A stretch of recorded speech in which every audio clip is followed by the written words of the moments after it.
Wondering how you can become better at running your business? Entrepreneurship can be stressful. There's too much to do and not enough time.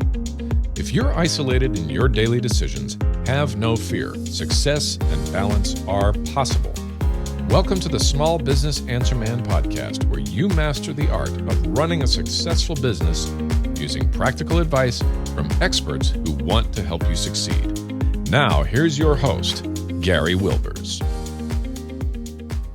Welcome. We're glad to have you again this week for another great podcast. I told you at the beginning of this quarter, we've been really sharing the 6P business owner formula, what I call people, promotion, pricing, productivity, profit, and processes.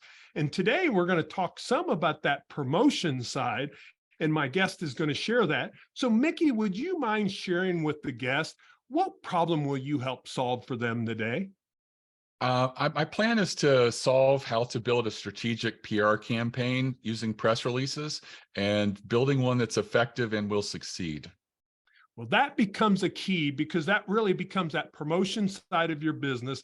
And we know the world is very distracted today. There's lots of ways they can get information. So the question is, how are you going to improve that? And today I've got with us Mickie Kennedy. He's the founder and president of eReleases, the small business leader for press release distribution. He's now celebrating 24 years in business. He's an expert at helping small businesses increase their visibility and credibility, and he's here today to share some valuable insights. Mickie, it is great to have you on the podcast. Welcome.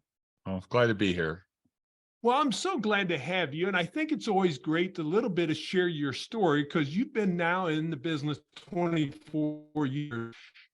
Can you share what you attract and decide, okay, press release distribution, promotion, those type of things that you decided to go in that field? What kind of stirred that business mind for you to get started? Right. So I had finished a MFA in creative writing and was just looking for an office job after realizing that waiting tables wasn't working for me. And I got hired at a telecom research startup as employee number 3. And because I had the writing background, they wanted me to figure out press releases and send press releases to the media.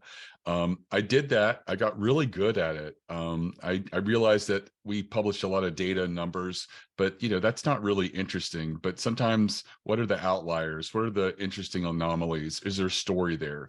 And bringing those to light and sharing those did really well with the media.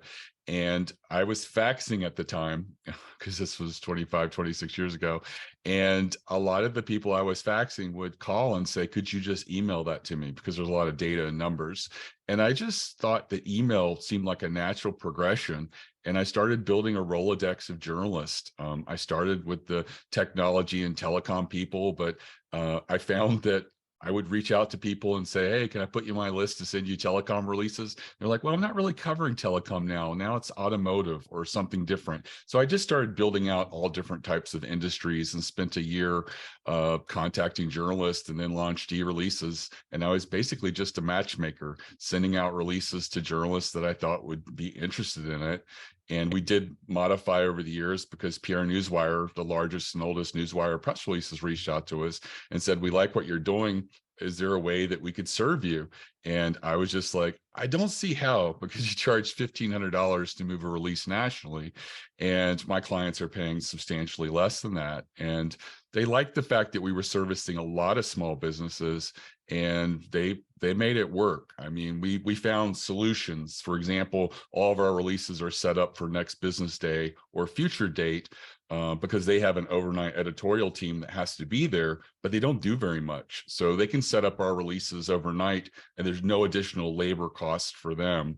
And so those are some of the things that we found and made it work. And so, most of the people who use us are paying under $500 a press release, and they're getting a national distribution over the wire, as well as some of that email distribution that we're known for from the beginning. Yeah, that's great. And it's you found a problem and you kind of solved it. through what you were doing. And so many entrepreneurs and business owners do that. And I'd love too that you've kind of stayed in the area of the small business. Of course, this is the Small Business Answer Man podcast. One reason we wanted to have Mickie on, because I think a lot of small businesses don't really understand what press releases can do for them. So let's kind of start back to the basics, because I don't want to assume anything, because a lot of small businesses probably have never put out a press release. So let's really talk about, how do press releases work? And can you share some information for them there? Right. So basically, a press release is an announcement written in the third person, might have a company quote. And I do encourage people to really have a great quote in their press release.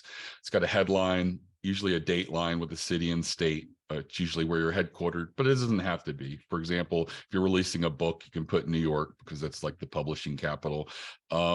But that also has a media contact. What you're providing is the data, the facts, usually in a top-down approach with the most important stuff first, with a hook of what you're announcing. What is it that's newsworthy that you're launching? Sometimes it's the opening of your company. Sometimes it's sharing a product launch.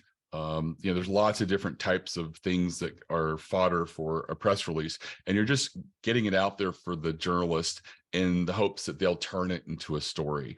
Generally, there is a bit of syndication that goes on where the press release gets replicated on certain pages, and there are bloggers who also will just post a press release as well because it's just copy and paste content. But what you're looking for is a journalist to turn that into original content. Earned media is what they call it, and have them write an article about you based off of that. They could also go to your website. They can also interview you to get more information. But basically, that's the way that a press release works. It's an introduction of what you're announcing and trying to get out there.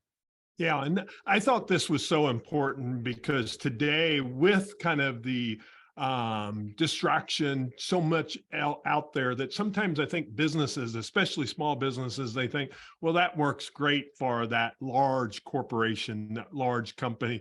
Yeah, they've got people on staff that can do that. But one thing about it is, in your business, you've got to create promotion. That's the marketing arm of your business. And it's always not in the way of you're paying for an ad to be able to do it, but you can truly get promotion through your marketing side of it, of a press release. And I guess what my question there would be is, how do you use press releases to really increase that visibility? And also, I know one thing you talk about a lot is about the credibility of their business. Right. So the thing about getting an article earned media is it's third-party corroboration, is social proof. There's an implied endorsement when a journalist chooses you and writes an article about you. And the people who read these articles generally don't censor them or send them through the same filter they would an ad. And that's why it's so valuable, because people will read an article and then go buy from that company. And that happens quite a bit because it's a great story, you feel good, you want to do business with that company. You're not going to open a new window and say, can I find this cheaper on Amazon? And, the same thing that works with these articles and the readers also can work with your own leads. Some of my sharpest customers will send the article links not only on social media to their existing customers, but to their leads as well. And when their leads see that, some of those people that are on the fence about whether to do business with someone will say, hey, wow, this company's really, knows what they're doing. Here's someone in the industry writing about them. And so that's a really important aspect here, in which, you are breaking down advertising and really just choosing what gets sort of picked up. Yeah. And it becomes, of course, that promotion side that they're able to get multiple ways to use it, internally as well as externally, that you talked about. Can you share with us maybe a story that a client it's worked well for, and kind of what was that process that made it successful? Right. So I had a local carpet company in New Jersey reach out to me and say, hey, we've got a budget now for a 1-year PR campaign. And I'm just like, okay, are you large? They're like, no, we're just like one location in New Jersey. And I'm just like, I don't know that this is going to work for you. I'd ask them if they produce their own products. They don't. They're just like you would imagine a local carpet company to be. That being said, they said, we've got the budget, just spend it. And you've told us that it's probably not going to do well, but I found it frustrating taking their money. So after about 5 months, I had another brainstorming session with them, and we were just talking through some of the questions I was coming up with. And one of the things I asked is, who's your enemy? Expecting them to name some company across the street, but they said it was the big box home improvement stores. And they talked about how they really are bad for the carpet industry. They provide an inferior service.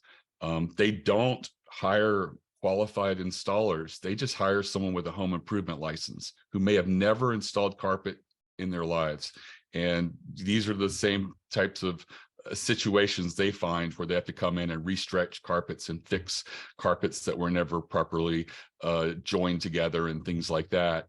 And so we put together a press release, sort of like a David Goliath thing, about how they have to compete against the big box home improvement stores and what they do to educate the customers. And it did phenomenally well. They got picked up in over a dozen floor trade publications, which are, the good news is it's great. It's industry recognition. The bad news is their customers aren't reading those publications. But they were thinking 2 steps ahead of me. They put together what they called a brag book of clippings of these floor trade publications. They also got a local newspaper over time and a New Jersey magazine. And altogether, they had about 30 to 40 clips. And when they go to give someone a quote, they would put that in front of them and show them, hey, here we are profiled on Floor Trade Weekly. Here we are in this publication. Here we are. And they started converting, I think, around 14% more of these quotes just by using that as a sales tool. And so that was a really, valuable thing for them. And it worked extremely well. They actually raised their prices a little bit and saw that they were still converting at a really much higher rate than previously. Yeah, that shows that credibility there. And that kind of answered one of my questions I was going to have for you is, what if I'm just that local person? But what they've done is through press releases, they distinguish themselves in the marketplace as, like you said, the expert, the go-to person. And they thought about how do they continue to use it. That becomes the key. It becomes a selling tool. Then it falls into the pricing. I talk about sales. It helps you in that area of creating more sales. And that's what we want promotion to do. It should help us drive some additional sales to the business. So that is really interesting to see a local firm was still able to use the benefits of press releases. What would you tell a business owner right now that, some creative ideals, that you've used in the past, different things that you can think of?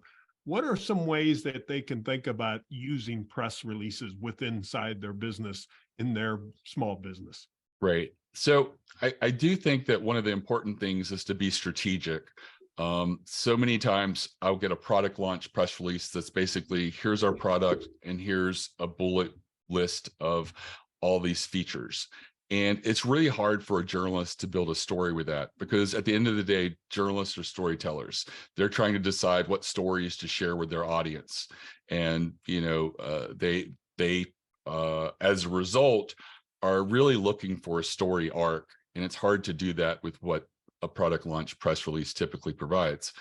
Things that I would recommend to do is to incorporate a use case study where someone used the product, they saw a measurable result, you let them know what it is, and then ideally have a quote from that client talking about their experience. All of a sudden, a journalist can say, here's a new product, here's someone who used it, here was their results, here's some of the features of the product. That's a story.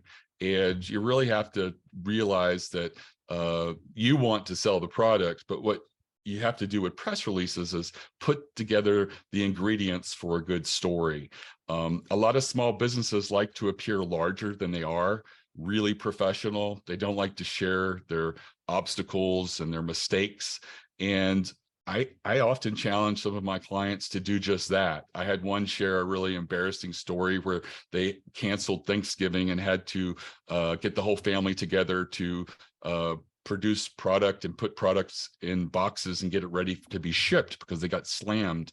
And we shared that, and it got picked up as the leading intro into an article about them in Inc. magazine.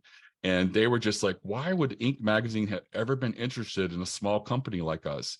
And I'm like, hey, you were authentic here, you were vulnerable. And this is something that a lot of entrepreneurs identify with.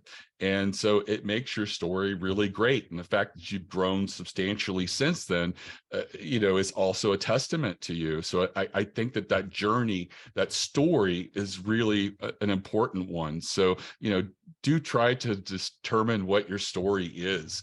And is there something there that's, potentially inspirational, or is it a vulnerability that you're sharing? What was the impetus for starting the business? All of these things could be like really real stories and narratives that you could put together and communicate to the media. It could be the lead, or it could be something that you add later in the press release to sort of also tell a little bit more about you. Other things that work really well are surveys or studies. I had a local auto repair shop in Pennsylvania who lost their domain name because it was bought through the yellow pages or something. Anyhow, they had a new domain name. They weren't ranking, and they were looking for the best way to get automotive trade links. And I told them that, I think a survey or study is the only way that a local auto repair shop is going to stand out and get some links. And so we put together a survey. They were like, we wouldn't know who to send it to. And I'm like, tell me some trade associations you belong to. We reached out to one of them, and they sent the survey link to their members, and we got a couple hundred responses. And I recommend usually 16 questions, 4 questions on each page, so that if someone stops midway, you still have 8 responses. But on the last page, you can be a little creative. You can put some oddball questions in there. And the question that we asked was, what's the strangest thing a customer left in their car while being repaired? And it was just an open field where they could write an anecdote. Statistically relevant, none of them were, because nobody had the same story, but they were really entertaining. And we put together what we thought were the top 25. We had, I think, a top 50 on the page that talked about the survey. And we put a lot of the other questions and answers on that page as well. And we built that out as a resource for the survey on their website. And over a dozen automotive trade publications picked it up. They ran with it. Some of them listed what they felt like their favorite 10 responses were. So, they changed it, because that's what a journalist does. They make it work for them and the amount of content that they're working with. But several of them linked to their website or linked to that survey resource page. And within 3 months, they were ranking #1 in their area for auto repair. And so that was like a huge success story. And they just had such an imposter syndrome that we're too small to matter. And what you have to recognize is anybody can go out there and claim expertship, being an expert in your industry. It's just a matter of doing something and putting yourself out there and going with it. Another thing to keep in mind is, these journalists who are acting as gatekeepers and getting this information, they like to be seen as curators. They like to find hidden little discoveries. So they often will profile smaller businesses over the larger ones. Larger companies can afford to advertise and market. You have to cover Microsoft, you have to cover Google, but if it's just a medium or soft story, they're much more likely to pick a smaller company than a larger one. Yeah. And I think the key for business owners to realize in this is what you said, is they have a story. And so many of them think, oh, I'm just a regular business. There's no reason for me. But you have to create promotion within your business. And it doesn't matter if you're new, if you're 3 years in, 5 years, 10, 15, 25, whatever the number is, you want to create promotion, and press releases can really do that. One of the things, Mickie, because you're a business owner yourself, that I really wanted to ask you was, What were some of the lessons you learned from scaling a business and selling it just before it failed in the dot-com crash? Well, I had a eReleases was an email business, and I started creating consumer newsletters around then and just licensed content. Um, and my wife at the time, she was also a writer, and so she produced a few newsletters as well. And so I grew those up to be quite substantial. We had 3 lists that had over 1 million subscribers, and during the dot-com era, it was doing really well. At its height, we were doing 50,000 a month in advertising for just a 2 or 3 person operation. It was quite lucrative. And all of a sudden, the advertising went from 50,000 a month to 30,000 a month to, I think, around 12,000 a month to nothing. And everybody in that industry was looking around and saying, wow, this is not good, but it'll get better. And I just said to myself, I don't think it will get better. I have often been thinking that the people that are paying me, $10,000 to send an ad to my joke list that promotes a free $25 gift certificate for going to bigstar.com and buying a DVD just never made any sense. And so I just took that as a lesson to get out. And so I sold 3 of my large lists for enough money to retire all of my debt and have a substantial down payment towards a new house. And a lot of people told me that, hey, you're going to really regret this. And I'm like, everything that I learned on how to grow these newsletters, I can do again. It's a talent that I can just cut back on if I need to. And it went away. It just vanished. eReleases didn't. It continued to do well.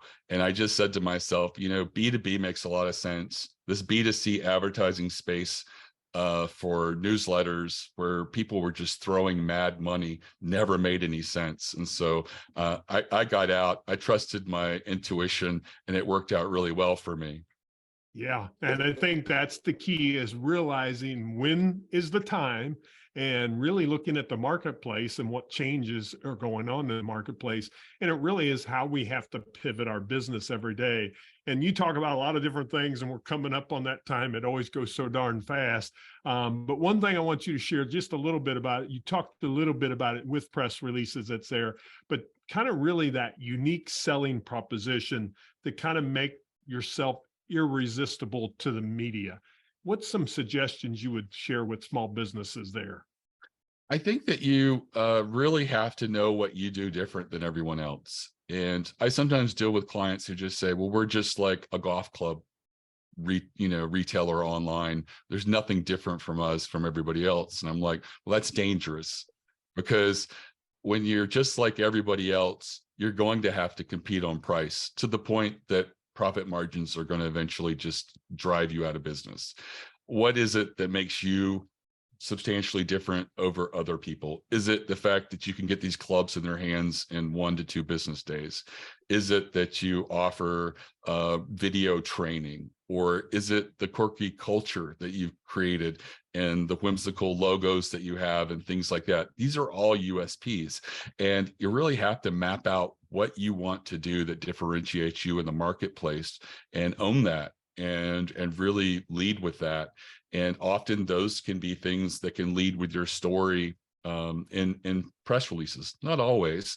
There are those who sell Mac computers, and they're limited that they can't reduce the price within 5% of the retail MSRP. And some of them compete on bundles where they give you free software, others give you free gift cards and things like that in order to compete. Probably not newsworthy for a press release, but it is part of your story, and it's what people recognize you for. So it's something you can add in your press release that sort of talks about you and differentiates you. Yeah, and you need to have that not only in press releases, you need to have it in your business. Because if you're the same, there's one coming down the street. We have a lot of Mexican restaurants in my area, and guess what?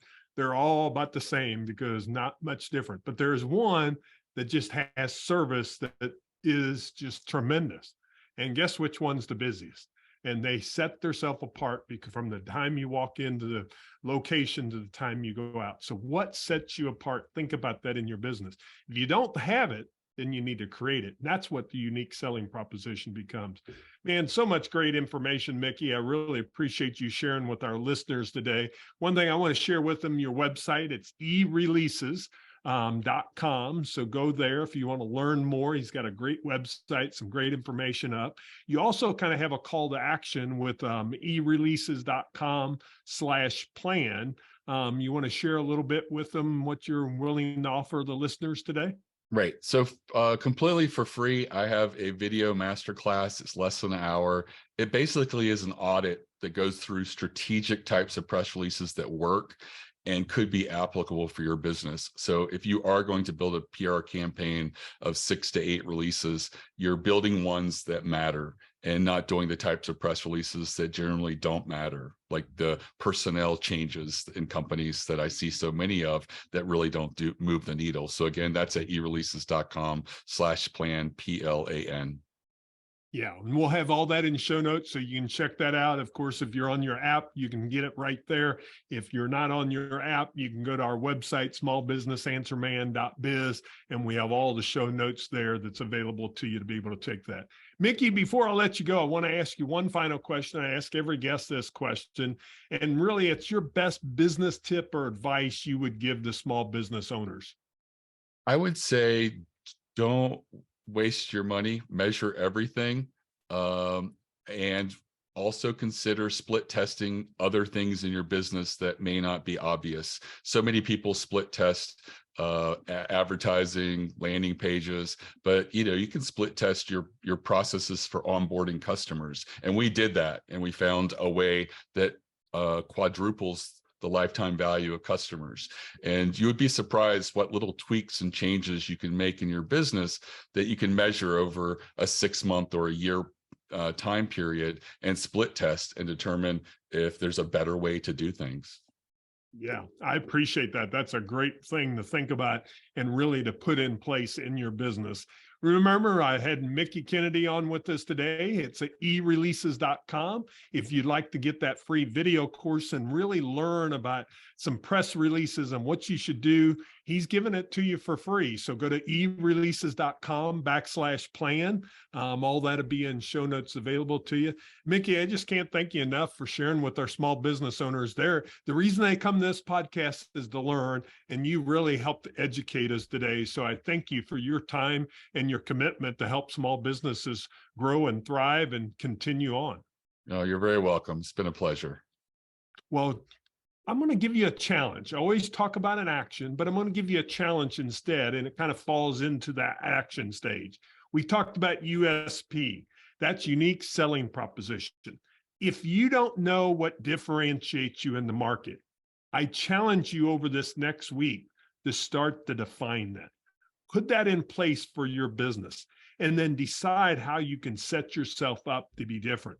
And then I would challenge you. Mickie, of course, has a service that's available to you. If you don't think you know how, go get his free course, and maybe you can do it through that. If not, you can always hire him for doing a press release. But I would challenge you to get a press release out in these next 30 days. Even if you're that small local one. We covered that with a story that he had a local carpet company that still saw the benefits of creating a press release. And how can you promote your business? Instead of saying, okay, we know the economy is slowing some. It's not in the recession yet, but we don't know when that time will come or if it will come, but we know things have slowed down. So what you've got to do is you've got to promote more in your business. So my challenge is for you to get that press release out, and let's create your differentiator in the marketplace and set you up differently than the rest of your competitors. Now, the hard work is you've got to do the work.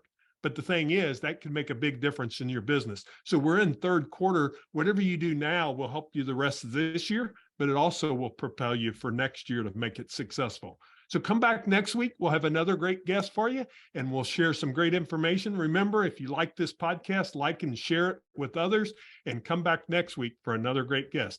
Make it a great day. We'll see you next week. That's all the time we have for this week. To continue your journey, head over to smallbusinessanswerman.biz to access the tools and resources mentioned in today's show. If you enjoyed this episode, please subscribe and share it with someone who would benefit from listening. That's smallbusinessanswerman.biz. Until next time, remember, when you find the right solutions, your business grows and you get your time back.